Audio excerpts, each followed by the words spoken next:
Yung point po na when you submit to the committee a matrix, please make sure that the information that you have gathered are enough and sufficient to be able to prove your point. Because the committee is, we have a theory eh. Yung aming theory from the beginning of this investigation tungkol sa drugs ay sinasabi na po natin na meron pong kaugnayan ang illegal drugs dito sa Pogo. And in between, yun ang hinuhukay natin at tinitingnan natin. Now, if personalities appear in the conduct of these proceedings, may mga personalidad na umappear, kailangan po masubstantiate natin. Yun lang ang aking request. Kasi mahirap naman ho na mag-akusa tayo, tapos wala naman po tayong sufficient na ebidensya. But I do understand that the investigation is ongoing, and it's not very easy, really, to substantiate, no, or get more information in relation to the involvement of certain personalities. Mahirap talaga yon. Kasi hindi naman magpapahuli ng buhay kung totoo nga namang may involvement sa ganyang klaseng illegal activities yung mga yan. Hindi yan basta-basta maghuli. That's the reason why we have now uncovered that there are layerings. Naglayering po yung mga kumpanya kung saan itong mga drug personalities, alleged drug personalities are involved. Kaya ang ating na we should be circumspect at bigyan ng mas sufficient na mga information para mas tumibay ang ating mga ebidensya. Salamat, Pidea. Yes, Congressman Abante, before we proceed to another presentation. Yeah, in relation to what you said and Congresswoman Castro, no, Asek Gumban, why do you have to include Senator Bongo in the matrix when he is not even an incorporator? Because they're just close friends, you have to include him? Why? Yes, sir, that is to establish that these people, Alan Lim, has a connection to higher ups because of their friendship with higher people. Oh my goodness. Is Senator Bongo involved in Pogo and in drugs? Were you able to investigate that? Sorry, Mr. Chair, maybe the title is wrong. Our title of the presentation is wrong. So, ibig sabihin nito, it also would be wrong for you to include a person who is not involved in those alleged crimes. Asik Gumban. Yes, as I have said, sir, the title of the matrix of our presentation is quite lacking. What we have, sir, is their connections. This Alan Lim, his connections with influential people. Just connection, whatever it is, they have If they have connection to influential people, ibig sabihin, tama si Congresswoman Castro, meron silang involvement doon. Inyo bang nababasa ito na meron tayong kasabihan, birds of the same feather flock together? Di ba? It's possible, sir. Oh, It's possible. O, ngayon, possible na. Kanina, itinatanggi mo na si Michael Yang kasama doon.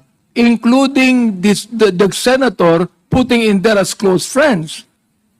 Hindi dapat kasama. Oo. Yan ang sinasabi ni Chairman Ace Barbers. Huwag tayong magkakamali. Because you do not want to accuse a wrong person. Asek Gumban. Yes, Mr. Chair.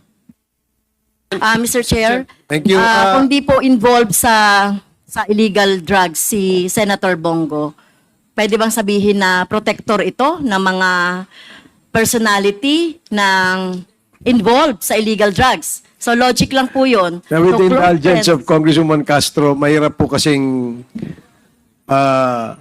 kasi nga nabanggit po nila kanina na ongoing naman po yung kanilang investigation.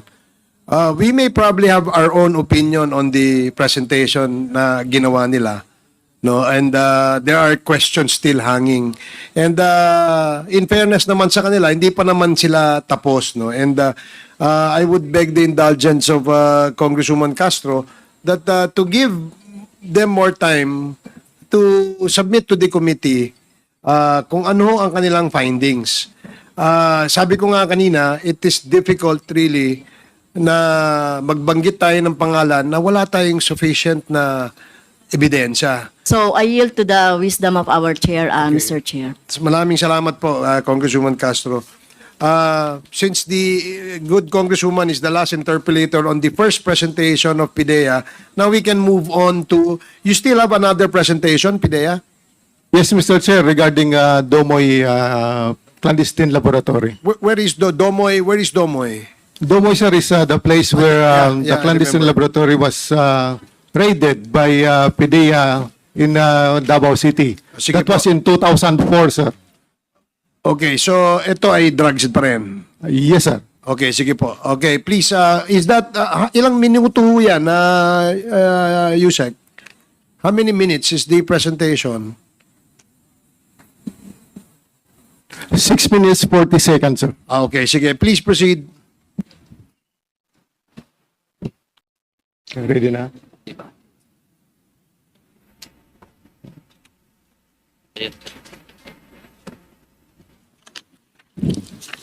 Mr. Chair, Your Honors, this presentation covers the chronology of events from December 31, 2004 to January 5, 2005, based from PDEA Blatter, Dumoy case folder, and from other sources.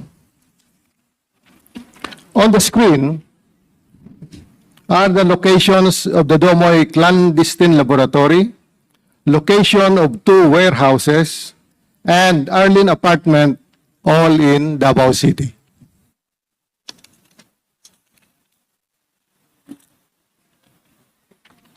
On December 31, 2004, Davao City clandestine shabu laboratory was dismantled by PDEA Region 11, Special Operations Unit, Anti-Illegal Drugs Special Operations Task Force, led by Asierto, Pacer Mindanao, Regional Intelligence Group of Pro 11 at MacArthur Highway, Barangay Domoy, Davao City.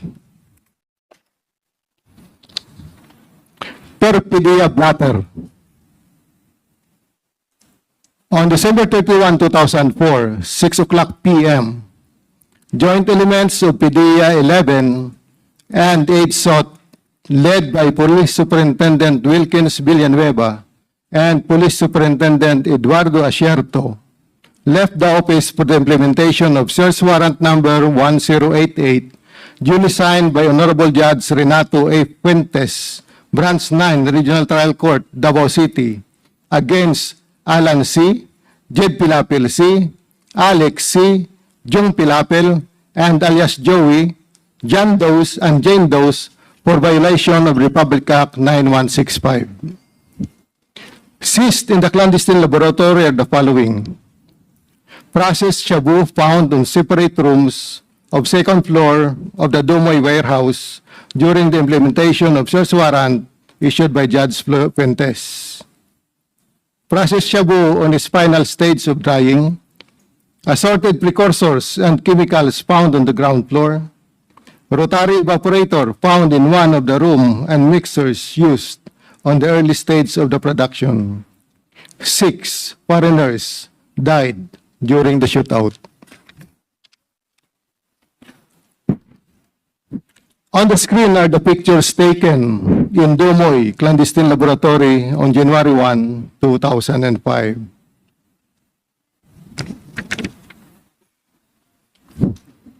Based on PDEA Blatter, January 1, 2005, 10:35 a.m.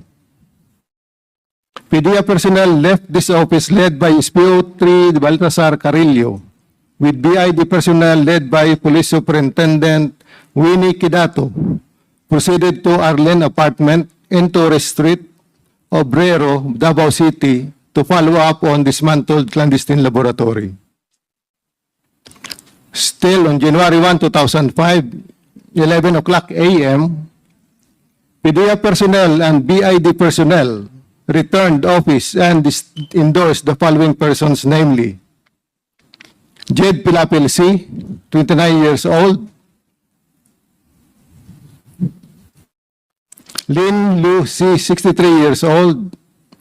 Tony Lu, 42 years old. Lim King Shu, 64 years old. John Pasi, 56 years old. Yashu Gu, 40 years old. Zen Wen Tun, 18 years old. Lu Shi Xiao, 14 years old. Carlos Si, 28 years old. Kyle Lanora, 46 years old. Alan Lim D, 34 years old. Ren D, 15 years old. Irene T. Dolar D, 39 years old. One Filipina, that is Jed Pilapil C, and the half Chinese national, $10 DC. The rest are Chinese nationals. They were endorsed to PDEA Region 11 for questioning and later released under custody of BID, Regional Office 11, Davao City.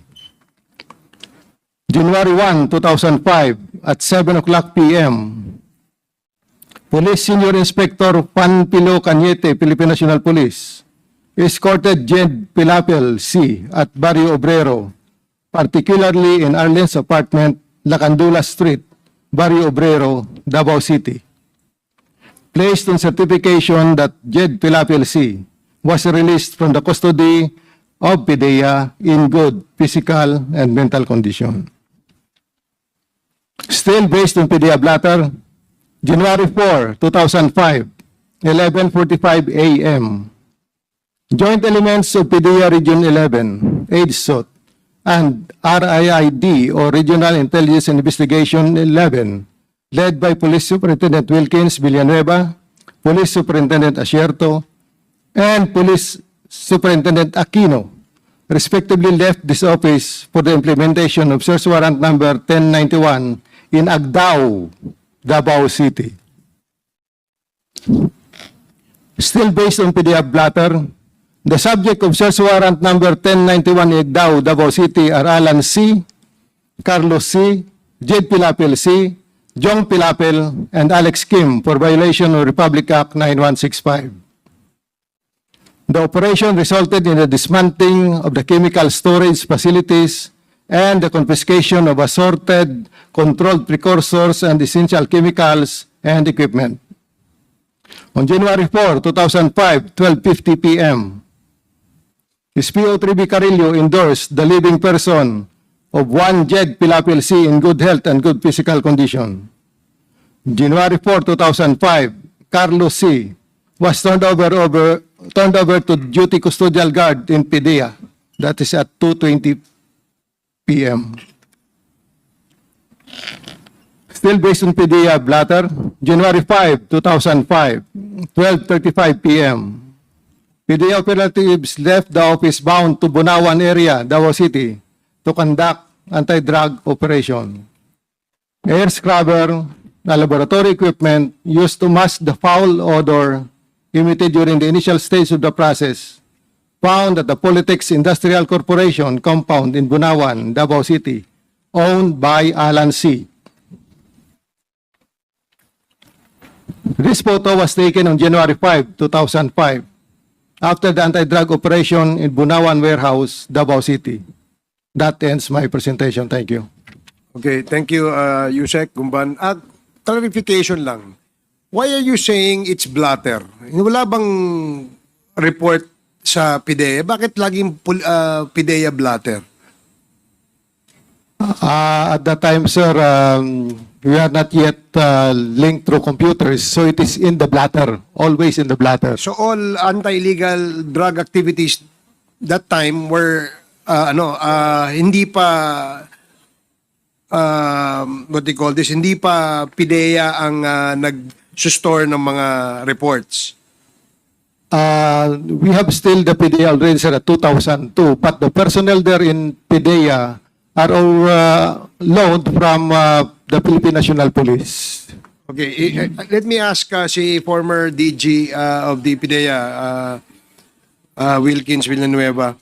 So when did you assume as Director General of PDEA? I was appointed May 22, 2020, Mr. Chair. 2020. Yes, But Mr. in Chair. 2004, during that raid, you were already an operative of the... I was the anti-illegal regional drugs. director of the PIDEA Regional Office 11. So PIDEA ka na nun. At the same time, PACER kasi ako nung police pa sir ako noon eh. What is PACER? PACER, Police Anti-Crime Emergency Response. Okay. So, Yun yung pumalit sir sa PAOK, CTF. okay. So, PACER, which also covers drugs. Lahat yun sir, lahat po. So, lahat po. ng anti-illegal, anti-criminality Yes, activities. Mr. Chair. So, you were the regional director. Yes, southern area office. Southern part of Mindanao, Mr. Chair. Okay. So, you were part of the team that raided the Dumoy apartment. Dumoy apartment ba yun o warehouse? I led the Okay. operation, Mr. Chair. Okay. And during that operations, merong kayong na-apprehend ng mga Chinese nationals. Wala kaming na-apprehend during the operation, Mr. Chair. And Operation on December 31, dun yun sir sa Dumoy Clandestine Laboratory.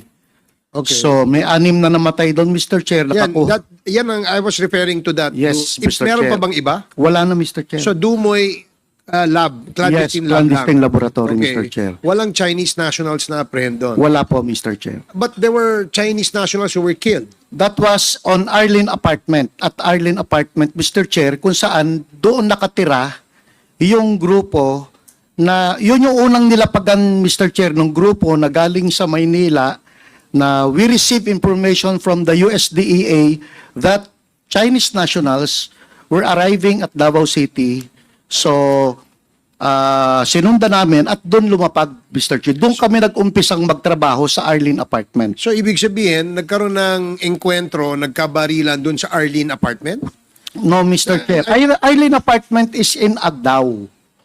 Okay. I was asking Residential you- yon, Mr. Chair. Okay, listen, DJ My question was, doon sa Dumoy ba, na clandestine laboratory, may na-apprehend na mga Chinese? Wala po, Mr. Chair. Wala. Tinuro mo yung Arlene apartment. So I thought that you were explaining to me that the Chinese that were apprehended inside the Arlene apartment. Tama ba yun? Yes, Mr. Chair. So doon sila hinuli. Buong apartment yun, sir. Isang linyang apartment. Lahat ng Chinese doon, sir, pinag-ano namin. So, Kinwestiyon yun na nga. namin. So lahat ng Chinese doon sa linya ng apartment na yon, according to you, ay hinuli nyo Yeah, for questioning, Mr. Chair. for questioning. Now, I noticed in the list of the names of the Chinese nationals there, meron dong 14 years old tsaka isang 15 years old. Hindi ko na matandaan kasi yung mga... Can we show ano, again please? Can we show the list of the names at Comsec? Kasi merong 14 tsaka 15. So, ang ibig sabihin, lahat sila, ginather nyo doon sa Arlene apartment, pati yung 14 tsaka 15-year-old, tinanong nyo rin, in-interview nyo rin. In interview, Mr. Chair. And then, do you still recall ano yung nangyari doon sa interview nyo? Yung, we just want to find out yung relation nung mga isa't isa doon, sir. Kasi yung syndicate is kumuha ng 3 bahay, 3 pinto sa apartment. Doon sila lahat lalabas, may bibilihin na equipment, babalik doon. So in short, doon yung home base nung drug syndicate na nag-ooperate ng Dumoy. Yan sir. Yan yung whole area ng Arlene Apartment. Diyan kami dinala galing sa airport. And this apartment, Mr. Chair, was the subject also of our previous operation, pero hindi nag-prosper. So, alam namin itong apartment na ito. In fact, Mr. Chair, nagpa-employ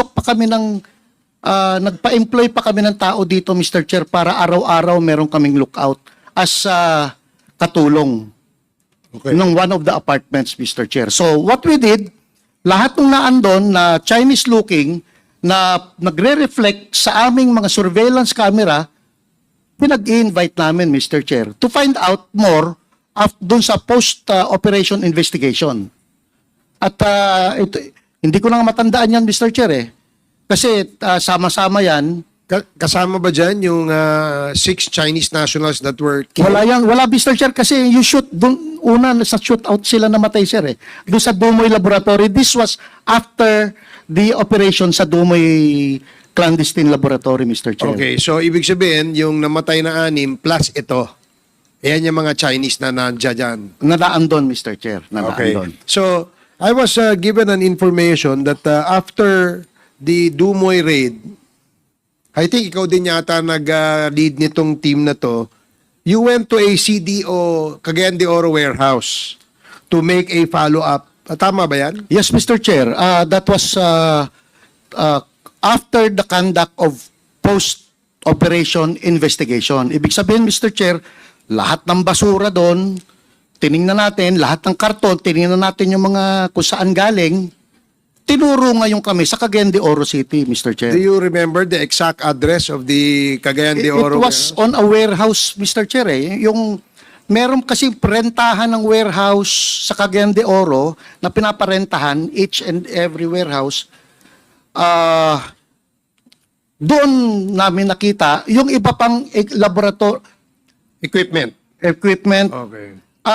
Ang thinking ko, Mr. Chair, is after sa Dumoy Laboratory, mag-establish sila na another laboratory Sa Cagayan, sa Cagayan de Oro. Okay. Do you recall kung sino may-ari ng warehouse? Same, Johnson Chua, Mr. Johnson Chair. Chua rin. Yes, sir. So, ang ginagawa kasi modus nila, Mr. Chair, is pag naubos na yung chemicals sa isang area, hindi na sila maglilipat. Kukuha na naman ng bagong chemicals doon sa ini-establish nilang laboratory. So, hindi sila natapos dito dahil na-stop na nga, sir, yung operation nila. If you can see doon sa presentation nila, there was another warehouse doon sa Agdao naman, Mr. Chair. Naka-ready yun for that clandestine laboratory. This clandestine laboratory, Mr. Chair, is just 5 days old. Yung Agdao? Yes, no, in Dumoy. Okay. Kasi from the start of the manufacture, 5 years, kaya walang nang nailabas doon, Mr. Chair. Walang nailabas na gamit or drugs doon dahil naagapan namin. Otherwise, uubusin nila lahat ng chemicals na naandun sa Agdao na warehouse. And also, doon sa Polytex naman. Kasi kung makikita nyo, merong malaking air scrubber doon, Mr. Chair, doon sa Polytex, sabi Bunawan, yun yung ilalagay nila sa Cagayan de Oro. And they will be building a bigger laboratory, bigger than that in Dumoy, Mr. Chair. So, sa iyong palagay, konektado yung Dumoy, Agdao, and then the one in Cagayan de Oro? Yes, Mr. Chair. So, yan ay sindikato nung Mr. Chair, sinasabi? dinala kami doon. 24/7 na kasi yung coverage namin doon sa grupo. So there were times from Davao City, dediretsyong Cagayan de Oro. Yung tao natin, sir, susunod hanggang Cagayan de Oro. Uutos na agad ako na mag-check-in ng hotel at magbibili na ng damit agad, Mr. Chair, dahil ang bit-bit nila kung ano result lang nila eh. Okay. So talagang coverage yun. For 3 months covered, 24/7 yung operation na yun. Who was the main personality doon sa inyong 24/7 ninyong monitoring? Si Alan C. is the operations officer. Siya yung bumibili ng mga freezer, ng iba't ibang gamit. Si Jed Pilapil C., convicted na ito, nakakulong na ito, sir. Yung asawa ito? Asawa ni Alan C. Okay. Kasama rin sa bumibili ng gamit. And si Jong Pilapil, kapatid ni Jed C., ganun din, sir. Procurement officers din So, sila. si Jed Pilapil si Pilipino yan, no? Yung Jong Pilapil ay Pilipino. Pilipino rin yan. Ang asawa niya ay si Alan C., Alan who C. is a Chinese national. Yes, Mr. Now, Chair. ang ibig niyo sabihin, yung Dumoy, Agdao, and Cagayan de Oro, si Alan C. And family yan. Walang ibang personality na involved. Maybe a financier or the owner of the warehouse, yung mga ganyan. Anong... We believe, Mr. Chair, si Alan C. is only in Cagayan de Oro base. Siya yung operations officer doon. But ang main player doon is si Johnson Chua. okay. Yun yung Johnson Chua that was presented as the alleged mastermind. Yes, Mr. Okay. Chair. Siya rin yung siya rin yung nag-rent doon sa Cagayan de Oro City. For the information of the body, Mr. Chair, binayaran nila yung Cagayan de Oro City ng warehouse cash 1 year. Okay. Pero hindi pa nila tinirahan yun. Naglagay lang sila ng mga gamit doon, Mr. Chair. And na-recover nyo yung mga gamit? Yes, Mr. Chair. Ano yung mga gamit? Ganun din, sir. Kung ano yung nakita mo dito sa laboratory, ganun din yung Ang naandun. ano yun? Pang laboratory? Laboratory, ng Shabu. ano, sir. Okay. So, is Johnson Chua a Chinese Filipino or I believe Chinese he's Chinese national? national, Okay. Mr. Chair. So, what are the other information you have gathered kay Mr. Johnson Chua? Ganito kasi yan, Mr. Chair. We were overwhelmed. Kokonti lang ang PIDEA noon. Yung age SOT ni Colonel Asierto is 6 lang sila, sir. Isang team lang sila. Overwhelmed talaga kami ng trabaho. Now, yung nakita na namin, Mr. Chair, na nagdadry na sila, on the drying stage na sila, sir, we immediately applied for a search warrant kay Judge on December 29 of 2004. The search warrant was granted by Judge Fuentes. So initially, ang tutok ng buo, kukunti lang kami no, sir, less than 28 lang ang PIDEA nun sa Region 11. Ang tutok namin is yung laboratory. But we know na merong mga different warehouses na binibisita. 5 warehouses yun, Mr. Chair, yung pinocover namin. 3 doon, 2 doon na warehouse, nag-positive, tsaka isang laboratory. So inuna namin yung laboratory. Kaya kung makikita nyo doon, Mr. Chair, December 31, we conducted anti-clandestine laboratory operation doon sa Dumoy. Natapos yun, Mr. Chair. Immediately, pumunta kami ngayon sa warehouse, doon sa Arlene apartment. Nung gabi na rin yun, Mr. Chair, para maagapan, baka makuha namin yung mga naando na sinusurveillance namin, baka makita namin doon sa apartment. Kasama na po doon si General Simeon Dizon, kasama doon si Mayor Duterte, kasama... Yan, yung nasa pictures kanina. Yes, Yeah, yes, okay. Mr. Chair. So, nag-backtrack, post-investigation, nakita namin yung sinubaybayan namin another warehouse sa Agdao, nag-apply na naman kami ng another warrant for that. That is why January 4 na i-implement yung sa Agdao, Mr. Chair. And then, another warehouse or yung Polytex, Davao Polytex International, doon namin nakuha naman yung scrubber, January 5 naman yon, Mr. Chair. Pagka merong bang may possession ng scrubber, CPEC Yes, ba yan? Mr. Chair. So kasama yan dun sa Laboratory. CPEC. Okay, so part of the laboratory. Yes, Mr. Chair. So if you're caught with possession of a scrubber, as you call it, you are liable against the you are violating. Walang violation, Mr. Chair, pero definitely, pang-laboratory yun, Mr. Chair. Pang-shabu yun. Okay. So wala ba ibang gumagamit ng scrubber? Wala po.